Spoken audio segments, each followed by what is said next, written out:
Bonjour à tous, j'espère que vous allez bien. Écoutez, moi tout va pour le mieux. Très heureux de vous retrouver pour ce deuxième résumé, le résumé de la deuxième journée où il y a eu pas mal de bons matchs. Et comme le premier résumé, on va donc faire top flop et les joueurs qui m'ont marqué dans cette journée.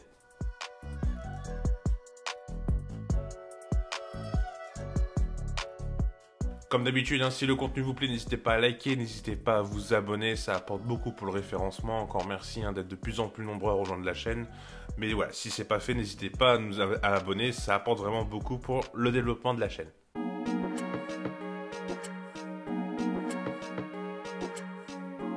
Et pour le premier table, je vais vous parler de l'Équateur, qui a fait vraiment un très bon match contre les Pays-Bas. J'étais vraiment très surpris de l'Équateur. On les avait déjà vus contre le Qatar faire un plutôt bon match. D'ailleurs, le Qatar faisait partie de mes flops dans le premier résumé. Mais voilà, l'Équateur a vraiment fait jeu égal, voire plus, avec le Pays-Bas. Je trouvais les défenseurs très intéressants, notamment Preciado, côté droit, que j'ai trouvé vraiment très bon. Je pense pas qu'il va rester du côté de la Belgique très longtemps. On a également eu un bon milieu, comme d'habitude avec Mendes et Caicedo. Mendes qui avait déjà fait bonne impression au premier match. Un Ener Valencia qui marque son encore. C'est le 6e but d'affilée en Coupe du Monde de Ener Valencia. En gros, les 6 derniers buts marqués par l'Équateur en Coupe du Monde, c'est Valencia qui les a mis. Enfin, vraiment une stat folle, je trouve. Et voilà, cet Équateur, franchement, fait vraiment bonne figure. Et le match là contre le Sénégal, qui va avoir lieu aujourd'hui, j'ai vraiment hâte de le voir parce que ça va vraiment être très serré. Difficile de dégager un vrai favori. Parce que le Sénégal aussi fait plutôt des bonnes choses, donc on va voir comment ça va se passer. En tout cas, vraiment cette poule, elle est vraiment bonne. Et cet Équateur, moi, me surprend. J'avais dit dans la vidéo qu'il fallait pas les sous-estimer. Je m'attendais pas à ce qu'ils soient aussi bons quand même, très honnêtement. Surtout offensivement, je trouve qu'ils proposent quand même pas mal de choses. Donc cette équipe, voilà, elle est vraiment bonne et ça fait partie de mes tops. Pour le deuxième top, à nouveau Cocorico. L'équipe de France qui a battu le Danemark 2-1 et cette équipe de France m'a pas mal plu. Alors elle a moins marché sur le match par rapport à l'Australie forcément, mais voilà, battre 2-1 le Danemark c'est pas donné à tout le monde et surtout j'ai trouvé une équipe qui avait pas mal de personnalité encore et je trouve que c'est très important. Le retour de Varane a été très bon, même si c'est vrai que Upamecano Konaté ça marchait plutôt bien, mais voilà, Varane est revenu, ça a fait du bien, ça a rien bousculé donc c'est une très bonne chose. Le changement Koundé-Pavard, bon.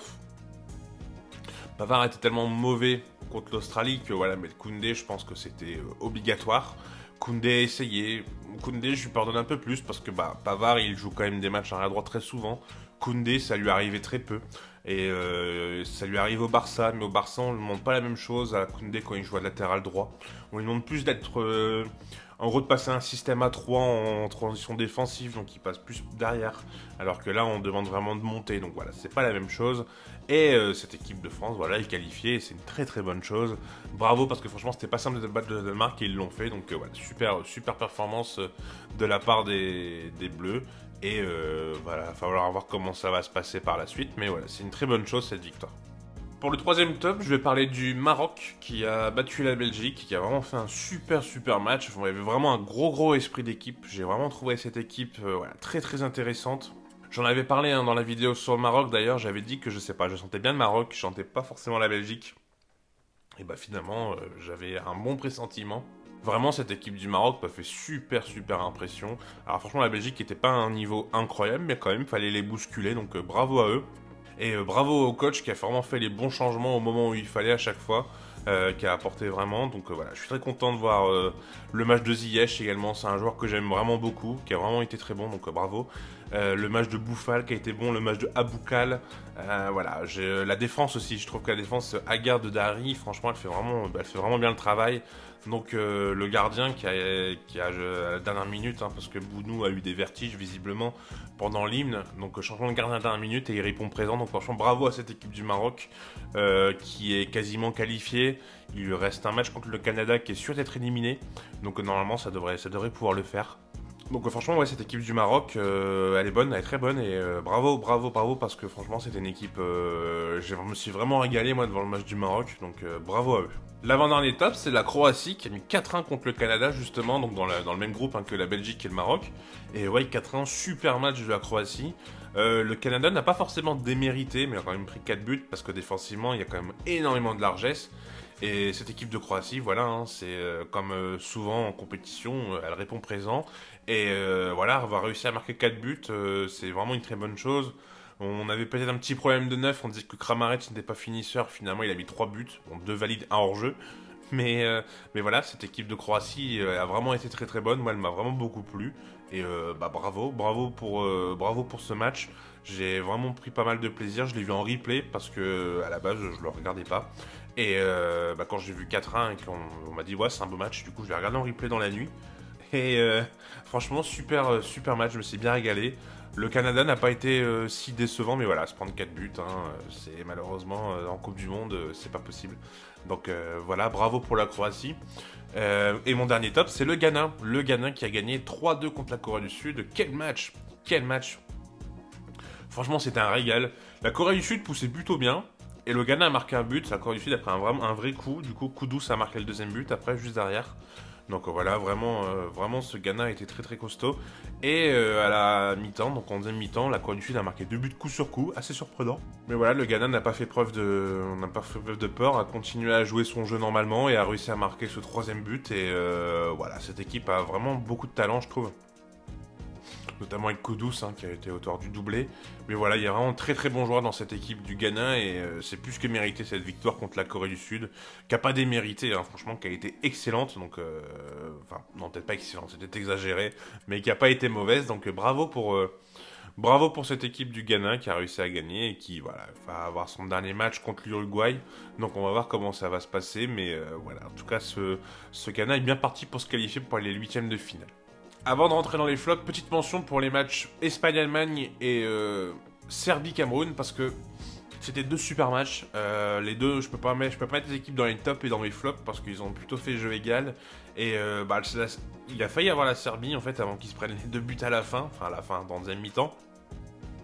Mais ouais, voilà, donc vraiment 2 super matchs, on s'est régalé. La Serbie contre le Cameroun, c'était plutôt au niveau du scénario, on s'est vraiment régalé. Et Espagne-Allemagne, je trouve que tactiquement, c'était vraiment un bon match. Je sais qu'il y a des gens qui n'ont pas forcément apprécié le match. Moi, j'avoue que tactiquement, je me suis régalé. Peut-être que l'Espagne a fait meilleur jeu que l'Allemagne. En fait, c'est surtout que l'Allemagne, je trouve qu'Hansi Flick, il a fait des choix assez bizarres. Tactiquement, Müller en faux neuf, ça se fait plus depuis quelques années quand même. Gundogan qui se mettait devant Goretzka et Kimmich pour pouvoir tenir ce trio assez infernal, dirons-nous, Busquets, Pedri, Gavi. Mais finalement, ça n'a pas forcément marché, sans dire que Gundogan a fait un mauvais match. Attention, c'est plus Kimmich que j'ai trouvé un peu en dessous, malgré sa super passe sur le but. Mais ouais, franchement, c'était 2 super matchs et voilà, c'était à souligner. On va donc pouvoir passer maintenant au flop.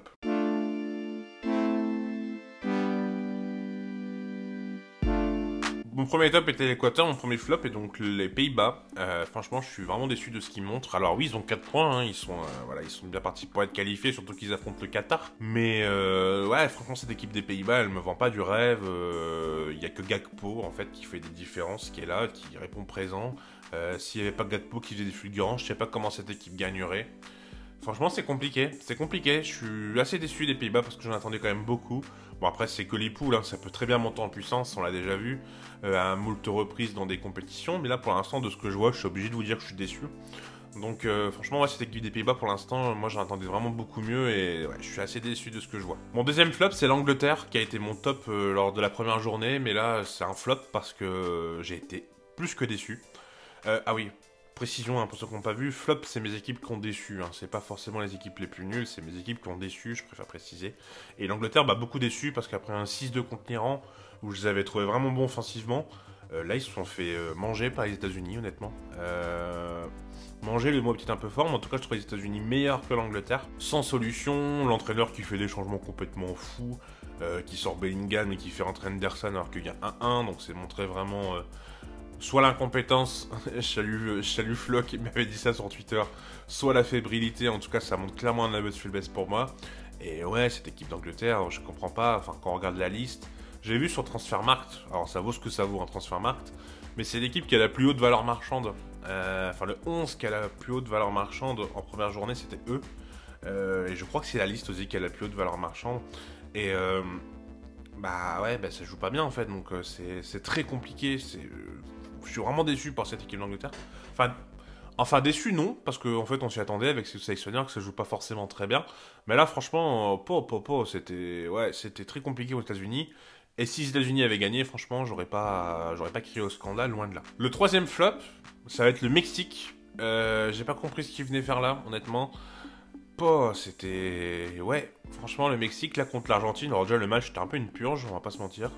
L'Argentine a réussi à marquer, bravo, mais alors, c'était plus de l'UFC que du football à un moment. Ça arrêtait pas de se taper, c'était... Ouais, c'était pas fou. Heureusement, l'Argentine a trouvé la lumière, grâce à Messi. Mais ouais, quelle tristesse, quelle tristesse. Le Mexique, je comprends pas. Quand j'avais préparé la vidéo, j'avais dit qu'ils n'étaient pas dans leur meilleure version et dans leur meilleure forme. Bah, c'était confirmé, hein, on va pas se mentir. En plus, ils perdent Guardado, qui était leur milieu un peu... Voilà, qui apportait quelque chose, entre guillemets, mais en tout cas de la personnalité. Ça, c'est une certitude. Et voilà, qui est en difficulté, donc, et qui se blesse. Donc, ouais, franchement, cette équipe du Mexique, elle m'a rien montré. Et bah, ce dernier match contre l'Arabie Saoudite, va falloir voir comment ça se passe. Mais en tout cas, ouais, ce Mexique était vraiment très très décevant. Donc voilà, c'était vraiment un bon flop pour moi. J'avais parlé du Maroc en top, je suis obligé de parler de la Belgique en flop, hein, voilà. C'était attendu, hein. Enfin, c'était attendu. Moi je m'y attendais. Je m'attendais à ce que ce soit un flop. Parce que voilà, c'est une fin de cycle. Les frères Hazard, je vais pas en parler, je vais pas être méchant, mais voilà, va falloir arrêter avec les frères Hazard à un moment. On va les appeler les frères Bazar d'ailleurs, je pense que ça leur irait mieux, parce que c'est une catastrophe. Franchement, c'est catastrophique. Bref, je vais essayer de tempérer les mots parce que je vais être un peu méchant avec la Belgique. Ils se sont fait bouffer par le Maroc, honnêtement. Et puis on comprend rien à ce que veut faire Martinez, honnêtement. Il fait rentrer De Ketelaere en neuf, c'est pas un neuf, à la place de Batshuayi, alors que t'as Openda qui aurait pu apporter, parce que clairement, cette équipe, elle manquait vraiment de verticalité et de prise de profondeur, donc Openda aura apporté quelque chose. Non, c'est...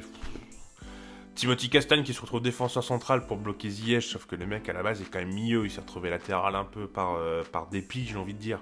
Et il a pas fait un mauvais match, hein, mais c'est pas un défenseur central de métier, donc franchement, c'est... Ouais, cette équipe de Belgique, voilà, on m'a un peu sauté dessus quand j'ai dit que je voyais pas la Belgique et que je voyais le Maroc, on m'a dit ouais, n'importe quoi, dis pas n'importe quoi. Salut. Et mon dernier flop, c'était le dernier match, hein, celui de l'Uruguay, que j'ai regardé en replay aussi la nuit dernière. Bon, en fait, cette équipe d'Uruguay, voilà, on a l'habitude de voir l'Uruguay jouer défensivement et être un bloc solide, mais il y a quand même des joueurs de ballon. Je peux penser par exemple en 2018 à l'Axalt, pour ceux qui se souviennent. Je peux penser à Forlan. Enfin voilà, il y a toujours eu des joueurs de ballon dans ces équipes. Et là, c'est compliqué, hein, franchement. Parce que le Portugal a gagné, a pas été. Enfin pour moi, j'ai pas été transcendé par le Portugal, très honnêtement. Et mais ouais, c'était compliqué cet Uruguay. Ça a été compliqué. Grande difficulté. Voilà, ça joue à 10 derrière.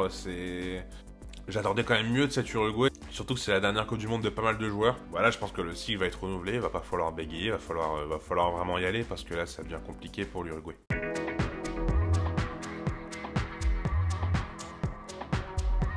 Et on passe du coup aux joueurs. Et donc j'en ai sélectionné 10. J'aurais pu en mettre plus, hein, mais voilà, je fais 5-5-10 à chaque fois. Et pour le premier joueur, je vais parler de Tyler Adams, le joueur des États-Unis, que j'ai trouvé vraiment très bon, très haut niveau. Le milieu était bon d'ailleurs, hein, la complémentarité avec Moussa et McKennie était vraiment bonne. Mais lui en point de basse, je voulais un peu le récompenser en le sélectionnant parce qu'il m'a vraiment fait bonne impression. C'est un joueur que j'aime beaucoup, que j'avais connu à Leipzig, qui n'était pas toujours à ce niveau-là, pour être tout à fait honnête, mais quand il arrivait à être à ce niveau. À Leeds, c'est pareil, hein, il fait plutôt des bons matchs. Et en tout cas, voilà, franchement, sur Adams, moi, il m'a vraiment beaucoup plu et c'est pourquoi je le mets dans mes top joueurs. Ensuite viennent deux Français, Griezmann et Mbappé. Griezmann, voilà, ce poste de 8, il lui va à merveille. Franchement, ce poste hybride, qu'est-ce qu'il est bon. Je vous invite à regarder la vidéo de Talk My Football où il décrypte un peu le match de Griezmann, c'est assez complet. Parce que franchement, ouais, moi Griezmann il me plaît énormément. Je suis très très très content de voir Griezmann en bleu à ce poste, à ce niveau, parce que c'est un joueur que j'ai toujours beaucoup aimé. Et franchement, chapeau Antoine, parce que oui, je l'appelle Antoine comme si je le connaissais. Mais parce qu'en fait, on se rappelle, il y a quand même 4 ou 6 ans, où il avait dit je me mets à la table de Messi et Ronaldo, j'ai ma place. Donc c'était voilà, il se considérait vraiment comme un buteur, capable de marquer des buts, capable de vraiment avoir des stats. Alors ça a toujours été un joueur plutôt collectif, hein, Griezmann. En tout cas avec un esprit d'équipe, mais il aimait clairement être la star. Là, avoir eu l'intelligence, même si ça a toujours été un peu un joueur intelligent, mais tout de même, avoir eu l'intelligence de se mettre vraiment au service du collectif en se mettant en 8 et en rechignant pas les efforts défensifs, même si encore une fois on avait quand même vu un peu les prémices lors des années précédentes de cet amour des efforts défensifs. Mais ouais, c'est franchement chapeau. Et Mbappé, voilà, son doublé. Alors honnêtement, sa première mi-temps n'était pas forcément bonne. Beaucoup de déchets, très muselé, surtout dès qu'il avait la balle, il était tenu. Et voilà, il a quand même réussi à marquer ce doublé. Franchement, bravo Mbappé. 31e but en équipe de France, je sais pas si on se rend compte, à 23 ans. 7e but en Coupe du Monde. Le record est à 16, hein, alors qu'il a... Enfin, ouais. C'est un monstre, honnêtement. Honnêtement, c'est un monstre. Je comprends que ce soit un personnage clivant, qu'il y a pas mal de gens qui l'aiment pas. Je pense qu'ils aiment le footballeur, mais ils aiment pas forcément la personne, dirons-nous. Enfin, ce qu'il montre médiatiquement, en tout cas, parce que je pense que la personne, on la connaît pas. On n'a qu'un visage de ce que Mbappé veut montrer. Je comprends qu'il soit clivant, que ce soit un peu, voilà, il soit un peu embêtant. Moi, j'avoue qu'il me pose pas de problème. Mais ouais, franchement, Mbappé, bravo à lui, super match.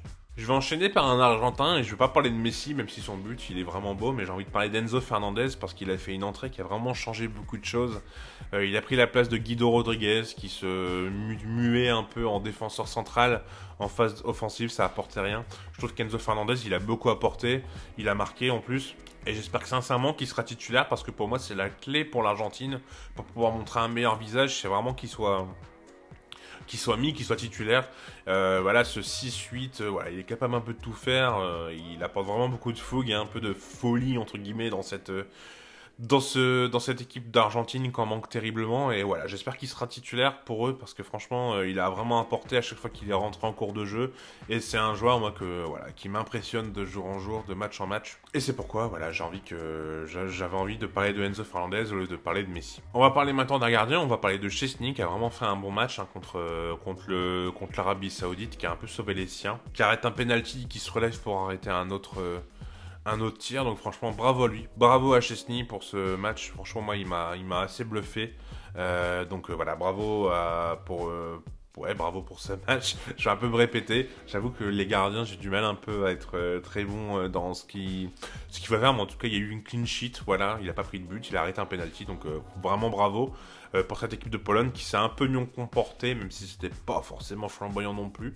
Mais voilà, en tout cas, Szczęsny a clairement été un des hommes qui a permis à cette Pologne de ne pas prendre de but et de gagner ce match. Un autre joueur, Hakim Ziyech, que j'ai trouvé vraiment bon, vraiment remuant. Alors, il n'est pas sorti du lot, j'ai envie de dire, de cette équipe du Maroc. Mais je l'ai trouvé vraiment à la hauteur, remuant. Enfin, le Ziyech qu'on aime voir, en fait, qu'on aimerait voir chaque semaine. Vraiment, il a apporté, voilà, il était vraiment très fort, le leader offensif, hein, très clairement. Ouais, franchement, il m'a fait bonne impression, très bon en dribble, bon ça on le sait, hein. En fait, on a vu la meilleure version de Ziyech, j'ai l'impression. Et voilà, bravo pour lui, parce que moi j'aime vraiment beaucoup Ziyech. C'est dommage, hein, moi je l'attends vraiment à un niveau beaucoup plus haut, on va dire d'un point de vue...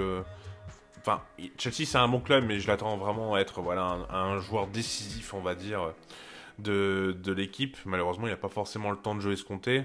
Peut-être des problèmes de comportement, j'avoue que j'en sais pas forcément plus, mais ce qui se dit dans le vestiaire, c'est pas forcément très calme. En tout cas, bravo à Ziyech, parce que voilà, il a fait un très bon match, et bravo à cette équipe de Maroc à nouveau, parce que moi ils m'ont vraiment plu, et c'est une des équipes qui m'a le plus plu dans cette journée, donc voilà, super match. Le 7e joueur, c'est Jamal Musiala, que j'ai trouvé assez remarquable dans cette équipe d'Allemagne. Ça a été le seul leader offensif de cette équipe, alors qu'il était entouré de Gnabry, qui a été en difficulté, de Müller, qui a été transparent, et de l'autre côté, je ne sais plus, donc il devait être transparent également.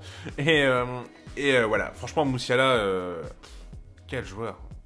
Enfin, moi je suis fan de Musiala, hein, mais là, réussir à être aussi remuant, alors il y a eu du déchet, hein, mais franchement, il a apporté vraiment, surtout en deuxième mi-temps. Voilà, cette capacité à pouvoir se créer des occasions dans les petits espaces, être capable, voilà, de faire la différence. Pour moi, c'est un des meilleurs au monde, hein, dans les petits espaces. Réussir à dribbler comme ça, à accélérer, à être capable de, voilà, sur 2-3 mètres, de pouvoir faire une différence, moi, ça me bluffe. Franchement, c'est un truc qui m'a toujours bluffé. Vraiment bravo pour ce match, Musiala. Et voilà, 19 ans, et c'est ce que je disais sur Twitter, hein, entre Musiala, Bellingham, Gavi et Pedri, franchement, on est servi. On m'a cité Camavinga, pour l'instant, moi, je le mets un peu en dessous. Wirtz, s'il revient de blessure, mais franchement, on a une génération Saka. On a une génération qui est vraiment folle. Franchement, on va se régaler pendant des années, les amis. Autre joueur croate, Kramaric, voilà, qui a marqué 3 buts, dont 2 valides. Franchement, les buts sont beaux, en plus beaucoup de personnalité. Je suis très content pour lui parce que c'est un joueur que j'aime beaucoup, qui peut avoir des problèmes de finition par moment. On le voit également à Hoffenheim, hein. Mais voilà, là il a réussi à marquer. Il a vraiment fait un très bon match, donc bravo. Tout comme Kudus, qui a également marqué 2 buts, voilà, qui a été vraiment très bon, très remuant. Le deuxième but qui marque, donc le troisième but du Ghana, il se retrouve vraiment au bon endroit au bon moment. Et il a ce sang-froid pour mettre cet enroulé, voilà, ce petit plat du pied. Franchement, bravo. Vraiment un super joueur, ce Kudus. On le voit cette année à l'Ajax, mais ouais, franchement, bon match, donc bravo à lui. Et en dernier, Aboubakar, qui, voilà, il est rentré, il y avait 3-1 pour la Serbie. Il marque une louche absolument merveilleuse. Franchement, ça peut paraître facile, mais faire une louche comme ça, un gardien qui fait 2m2, je crois, de mémoire, Milinkovic-Savic, voilà, et elle rentre, c'est absolument incroyable. Et après, il part, il fait la super passe pour Choupo-Moting. Ouais, franchement, cette rentrée d'Aboubacar, elle est folle, et c'est pour ça qu'elle a sa place dans mes joueurs. Il y aurait pu y avoir d'autres joueurs, hein, je pense notamment à Bruno Fernandes, qui fait une bonne Coupe du Monde pour l'instant. Ou Messi, mais voilà. En tout cas, voici mes 10 joueurs. J'espère que la vidéo vous aura plu. Si elle vous a plu, n'hésitez pas à liker, n'hésitez pas à vous abonner. Il y a une vidéo entre les deux résumés qui devrait sortir, parce que voilà, là, il n'y a plus de match à 11h-14h, donc on va pouvoir sortir un peu plus facilement du contenu. Ce sera moins noyé entre les débriefs et les avant-matchs des très bons créateurs, comme Talk My Football par exemple, ou comme CM Football, voilà. Et on va pouvoir voilà, sortir du contenu un peu plus, je pense. Donc ça sortira en général vers midi. Je pense que je vais essayer d'en sortir une jeudi midi. Ça sera peut-être vendredi midi. Mais voilà, en tout cas, il y aura une nouvelle vidéo. Le thème sera sur la Coupe du Monde. On parlera pas forcément de la Coupe du Monde actuelle. Enfin, on parlera pas de la Coupe du Monde actuelle. Ce sera un peu rétro. Donc voilà, j'espère que ça vous plaira. Et n'hésitez pas à activer la cloche de notification pour pas louper cet épisode. N'hésitez pas à liker, à vous abonner. Et je vous dis à bientôt. Prenez soin de vous. Tchuss!